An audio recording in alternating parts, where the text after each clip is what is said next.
A top focus, while Israeli leaders have hinted at retaliation, the government is under heavy international pressure not to further escalate the conflict. The Biden administration has been the most vocal in asking Prime Minister Benjamin Netanyahu to exercise restraint.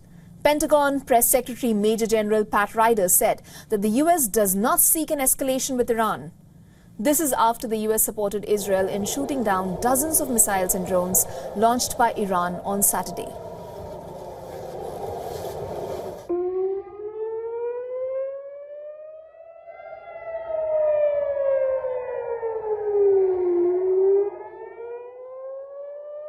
Certainly, when it comes to any type of Israeli response, and again, I'm not going to speak for the Israelis, that is a decision for them to make in terms of what they do, if they do it, and how they do it.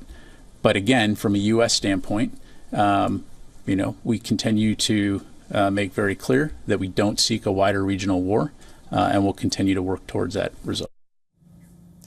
Ryder also noted that the Secretary of Defense Lloyd Austin spoke to his Israeli counterpart 3 times over the course of the weekend. The Iraqi Prime Minister Mohammad Shia al-Sudani called for restraint in West Asia. Sudani led a delegation that met officials across Washington, including Biden and Defense Secretary Lloyd Austin.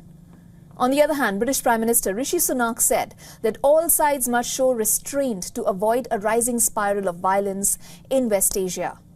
While French President Emmanuel Macron said that Paris will try to convince Israel that they must not respond by escalating. Chinese Foreign Minister Wang Yi and his Iranian counterpart Hossein Amir-Abdollahian held phone talks regarding the tensions between Israel and Iran. Now, Amir-Abdollahian said Iran is willing to exercise restraint and has no intention of further escalating the situation. Wang Yi said that China is willing to stay in communication with Iran and jointly promote a comprehensive, just and lasting settlement of Palestine. The United States is pursuing a deal that would allow for a ceasefire lasting at least 6 weeks and allow more aid into Gaza. State Department spokesperson Matthew Miller said that Israel has moved in a significant way, but Hamas is the barrier to a deal that would see fighting in Gaza paused and hostages released.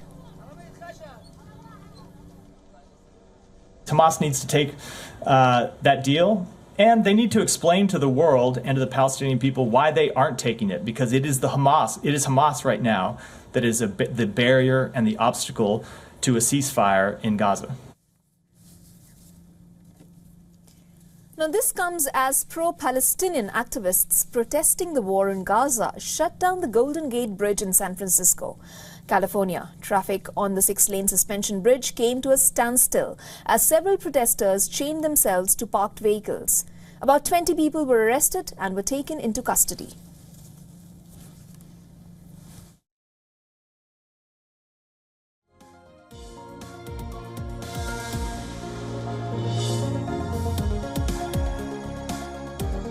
For all the latest news, download the WION app and subscribe to our YouTube channel.